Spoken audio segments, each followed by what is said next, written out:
আজ শেয়ার করব বেগুন আর ডিম দিয়ে একদম কম সময়ে দুর্দান্ত স্বাদের একটা রেসিপি, যেটা নাকি সকাল দুপুর রাত্রি যে কোনো সময়ে গরম গরম ভাত রুটি পরোটার সাথে কিন্তু একদম জমে যাবে। নমস্কার বন্ধুরা, শ্বশুর বোমা রান্নাঘর অ্যান্ড ব্লগ চ্যানেলে সকলকে স্বাগত। তাহলে কি করে তৈরি করব সেটাই দেখে নেওয়া যাক। প্রথমেই যে দুটো আমি বেগুন নিয়েছি সেগুলোকে একদম ছোট ছোট করে কেটে নিয়ে ফিরে এসেছি। বেগুনগুলোকে ভালো করে জল দিয়ে ধুয়ে রেখেছি। এরপর যে তিনটে ডিম নিয়েছি সেই ডিমগুলোকে একটা ছোট বাটির মধ্যে ভেঙে নেব, কারণ ডিম অনেক সময় কিন্তু ভেতরে নষ্ট হয়, সেই কারণেই আগে থেকে ডিমগুলোকে ভেঙে নিচ্ছি। এইভাবে তিনটে ডিম চেক করে নেওয়া হলো। এরপর গ্যাসের ওভেনে কড়াই বসিয়ে কড়াইটা ভালো করে গরম করে নিয়ে দেব একদম অল্প করে সাদা তেল। আর তেলটা ভালো করে গরম হলে পরে এর মধ্যে যে ডিমগুলো ভেঙে রেখেছিলাম সেই ডিমগুলোকে এবার গরম তেলে আস্তে করে ছেড়ে দেব। ডিমটা দেওয়ার পর কিন্তু গ্যাসের ফ্লেম মিডিয়াম টু হাই করে দিয়ে এবার ডিমটাকে ভেজে নেব।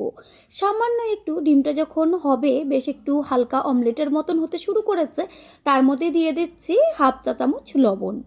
লবণটা দিয়ে এবার সম্পূর্ণ ডিমটাকে কিন্তু ভেঙে চুড়ে একদম যে ভুজিয়া তৈরি করে ঠিক সেরকম করে নেব।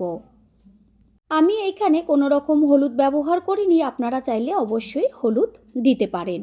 এটা যেহেতু ভুজিয়া তৈরি করব সেই কারণে কিন্তু প্রথম দিকে একটু কড়াইয়ের নিচে লেগে লেগে যাবে। ভালো করে খুন্তি দিয়ে চারদিক থেকে একটু কাচিয়ে দিলেই খুব সুন্দরভাবে ভাজা হয়ে যাবে। ভুজিয়া তৈরি হয়ে গেছে, এবার গ্যাসের ফ্লেম লো করে দিয়ে একটা পাত্রে সম্পূর্ণটা ঢেলে নেব। ওই কড়াইটাই ওভেনে বসিয়ে তারপর এর মধ্যে দিয়ে দিচ্ছি সর্ষের তেল। আর এই রেসিপিটা কিন্তু অবশ্যই সর্ষের তেল দিয়েই করবেন, তাহলে ভীষণ টেস্টি লাগে খেতে। তেলটা গরম হয়ে গেছে, এর মধ্যে ফোড়ন দেব থেতো করে নেওয়া বেশ কিছুটা পরিমাণ রসুন। গ্যাসের ফ্লেম লোতে রেখে রসুন তেলের মধ্যে খুব ভালো করে ভেজে নেব।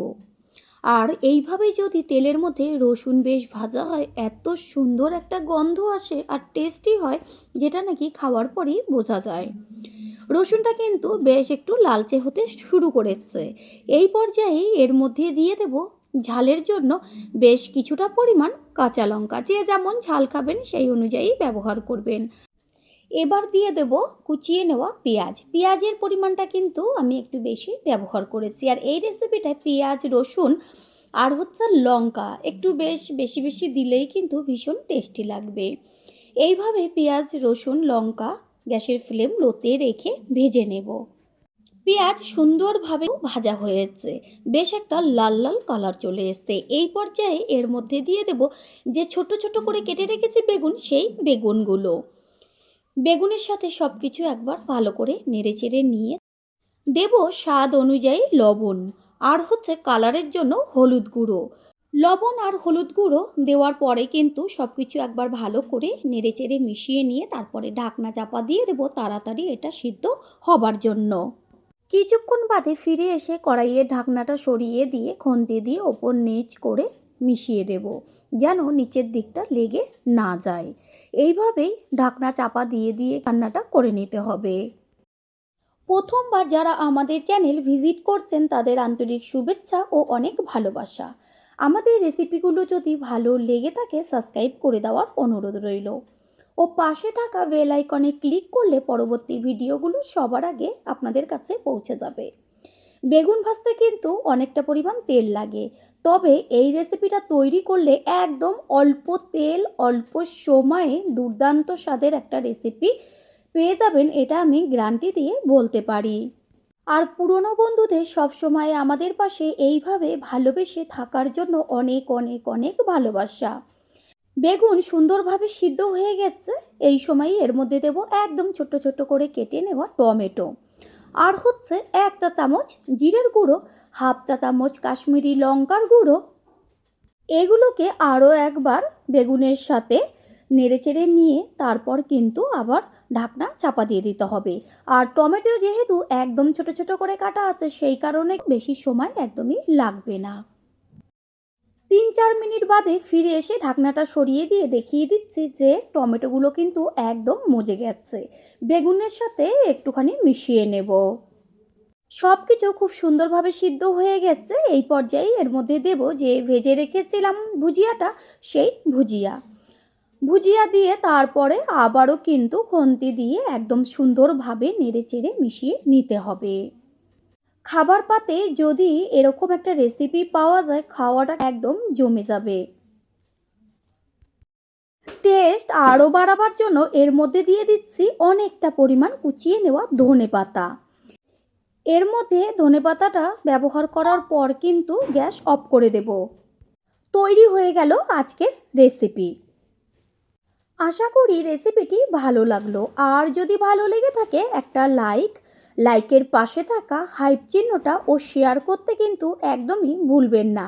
আপনাদের দেওয়া একটা লাইক, একটা হাইপ ও একটা শেয়ার কিন্তু আমাদের কাছে অনেক অনেক গুরুত্বপূর্ণ। All friend, thanks for watching my video. আপনারা সকলেই ভালো থাকবেন, সুস্থ থাকবেন। আবারও দেখা হবে অন্য কোনো রেসিপির এপিসোডে। শীতের সকাল, দুপুর, রাতে যে কোনো সময় ধোয়া ওঠা ভাতের সাথে বা গরম গরম রুটির সাথে খেতে কিন্তু লাগবে একদম দুর্দান্ত। আজ শেয়ার করব সিমের রেসিপি। নমস্কার বন্ধুরা, শ্বশুর বৌমা রান্নাঘর অ্যান্ড ব্লগ চ্যানেলে সকলকে স্বাগত। তাহলে রেসিপিটি কি করে তৈরি করব সেটাই চট জলদি দেখে নেওয়া যাক। প্রথমেই আমি এইখানে সিম নিয়েছি, আর সিমগুলো দুই পাশের মুখটা কেটে তার যে শিরাটা থাকে সেটাকে বাদ দিয়ে নিয়েছি গোটা টমেটো, দুটো মাঝারি সাইজের আলু, বেশ কয়েক কোয়া খোসা ছাড়িয়ে নিয়েছি রসুন, আর ঝালের জন্য কাঁচা লঙ্কা। এবার এর মধ্যে বেশ কিছুটা পরিমাণ জল দিয়ে তারপরে গ্যাসের ওভেনে বসিয়ে দিয়ে দিয়েছে লবণ। এগুলোকে এবার একসাথে সিদ্ধ করে নেব। তাড়াতাড়ি সিদ্ধ হবার জন্য একটা ঢাকনা চাপা দিয়ে দেব। আর কিছুক্ষণ বাদে ফিরে এসে ঢাকনাটা সরিয়ে দেখিয়ে দিচ্ছি যে এগুলো কিন্তু সুন্দরভাবে সিদ্ধ হতে শুরু করেছে। আপনারা চাইলে এটা প্রেসার কুকারে একটা সিটি দিয়েও নিতে পারেন, তাতেও কিন্তু ভীষণ তাড়াতাড়ি হয়ে যায়। আর এছাড়াও টমেটো, রসুন, কাঁচা লঙ্কা, সিম এগুলো সিদ্ধ হতে তো বেশি সময় লাগে না, একটু সময় লাগবে আলুটা সিদ্ধ হতে। পুরনো বন্ধুদের সব সময় আমাদের পাশে এইভাবে ভালোবেসে সাপোর্ট করার জন্য অনেক অনেক ভালোবাসা। সিমগুলো কত সুন্দরভাবে সিদ্ধ হতে শুরু হয়েছে। রেসিপিটা খেতে এতই টেস্টি, আমি বারবার রিকোয়েস্ট করব একবারের জন্য হলেও রেসিপিটা ট্রাই করবেন, তারপরে এসে কমেন্ট করে জানিয়ে যাবেন। ঢাকনাটা সরিয়ে দেখিয়ে দিচ্ছি যে টমেটো আর সিম এগুলো কিন্তু খুব সুন্দরভাবে সিদ্ধ হয়ে গেছে। টমেটোর গায়ের থেকে খোসাগুলো কত সুন্দর আলাদা হয়ে যাচ্ছে। গ্যাসের ফ্লেম লোতে রেখে এবার এগুলোকে জল ছেঁকে তুলে নেব। আর যে আলু, সেটা তো একটু বেশি সময় লাগে সিদ্ধ হতে, সেই কারণে এটা ঠান্ডা হতে হতে আলুটা ততক্ষণে সিদ্ধ হয়ে যাবে। সেই কারণে আবারও ঢাকনাটা দিয়ে তারপর গ্যাসের ফ্লেম লোতে রেখে আলু ভালো করে সিদ্ধ করব। আলুটা সিদ্ধ হতে হতে এদিকে কিন্তু যে টমেটো, সিম, কাঁচা লঙ্কা এইগুলো বেশ ঠান্ডা হয়ে গেছে। তারপরে টমেটোর গায়ের থেকে খোসাগুলোকে আস্তে করে ছাড়িয়ে নেব। খোসাগুলো গায়ের থেকে তুলে নিয়ে তারপর টমেটোগুলোকে হাত দিয়ে খুব ভালোভাবে মেখে নেব। সেমভাবে এবার যে সিমগুলো সিদ্ধ করে রেখেছি সেই সিমগুলোকেও একইভাবে মেখে নেব। আর যদি গায়ে শির থাকে সেগুলোকে ফেলে দিতে হবে। কাটার সময় তো শিরগুলো ফেলাই হয়েছিল। আর ঝালের জন্য কাঁচা লঙ্কাগুলোকে সিমের সাথে মেখে নিতে হবে। রসুনটা যে একই সাথে সিদ্ধ করে রেখেছিলাম সেগুলো এত সুন্দরভাবে সিদ্ধ হয়েছে, হাতে দেওয়া মাত্রই কিন্তু গলে যাচ্ছে। এগুলো মেখে নিতে নিতে ওইদিকে আলুও সিদ্ধ হয়ে গেছে, খোসাটা ছাড়িয়ে নিয়েছি। তারপরে এবার যতটুকু খোসা রয়েছে সেগুলোকেও নখ দিয়ে তুলে নিলাম। এবার এটাকেও একদম যেইভাবে ওইগুলো হাত দিয়ে মেখে নিয়েছি আলুটাও সেইভাবে মেখে নেব। যেগুলোতে সব কিছু সিদ্ধ করে নিয়েছি ওই ফ্রাই প্যানে গ্যাসের ওভেনে বসিয়ে গরম করে নিয়ে দিয়ে দিচ্ছি সর্ষের তেল। আর তেল গরম হয়ে গেলে এর মধ্যে দেওয়া হলো ছোটো চামচের 1 চা চামচ কালো জিরে। তেলের থেকে সুন্দর একটা গন্ধ বেরোচ্ছে। এই পর্যায়ে দিয়ে দেব যে সিদ্ধ করে রসুনগুলো দিয়েছিলাম সেই রসুন। তেলের মধ্যে এইভাবে রসুনটা যদি আলাদাভাবে ভাজা হয় দারুণ কিন্তু একটা গন্ধ আসে। রসুনের গায়ে বেশ একটা কালার চলে এসছে আর খুব সুন্দর একটা তেলের থেকে গন্ধ বেরোচ্ছে। এই সময় দিয়ে দেব গ্যাসের ফ্লেম লোতে রেখে একদম ছোট ছোট করে কেটে নেওয়া পেঁয়াজ। প্রথমবার যারা আমাদের চ্যানেল ভিজিট করছেন তাদের আন্তরিক শুভেচ্ছা ও অনেক ভালোবাসা। আমাদের রেসিপিগুলো যদি ভালো লেগে থাকে সাবস্ক্রাইব করে দেওয়ার অনুরোধ রইল ও পাশে থাকা বেল আইকনে ক্লিক করলে পরবর্তী ভিডিওগুলো সবার আগে আপনাদের কাছে পৌঁছে যাবে।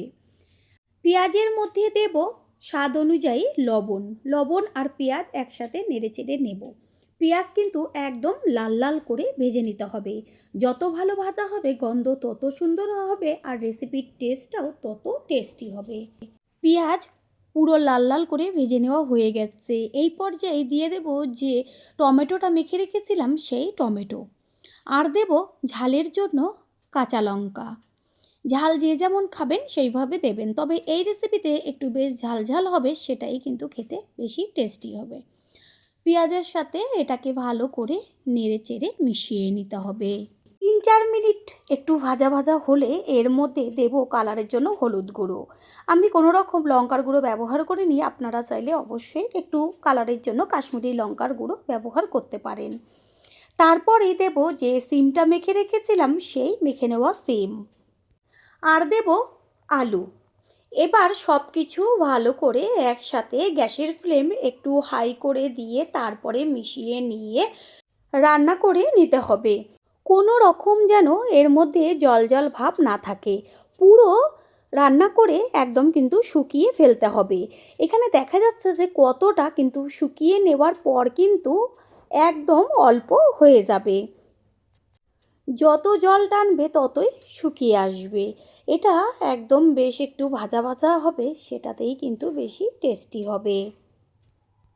সম্পূর্ণ জল কিন্তু এর ভেতর থেকে টেনে গেছে, সেই কারণে নিচটাও বেশ একটু লেগে লেগে যাচ্ছে আর পরিমাণও একদম অল্প হয়ে গেছে। ভালো করে চারদিকটা খুন্তি দিয়ে কাচিয়ে নেব। সমস্ত কিছুর ব্যালেন্সটা ঠিক রাখার জন্য দিয়ে দিচ্ছি অল্প পরিমাণ চিনি। চিনিটাকে মিশিয়ে নিয়ে আরও 1.5 থেকে 2 মিনিট রান্না করে নেব। রেসিপি একদম রেডি হয়ে গেছে। গ্যাস অফ করে দেওয়ার আগে দিয়ে দিচ্ছি বেশ কিছুটা পরিমাণ কুচিয়ে নেওয়া ধনেপাতা। রেসিপিটা দেখে বোঝাই যাচ্ছে যে কতটা টেস্টি হতে পারে। দেখা মাত্রই কিন্তু একদম জিভের থেকে জল চলে আসবে। গ্যাস অফ করে দিয়েছি। এবার সবশেষে দিয়ে দেব কাঁচা সর্ষের তেল, যেটা ছাড়া নাকি এই রেসিপির টেস্ট একদম অসম্পূর্ণ। তৈরি হয়ে গেল আজকের রেসিপি। আশা করি রেসিপিটি ভালো লাগলো। আর যদি ভালো লেগে থাকে একটা লাইক, কমেন্ট, পারলে একটা শেয়ার করে অবশ্যই জানাবেন। আপনাদের দেওয়া একটা লাইক ও একটা শেয়ার কিন্তু আমাদের কাছে অনেক অনেক গুরুত্বপূর্ণ। All friend, thanks for watching my video.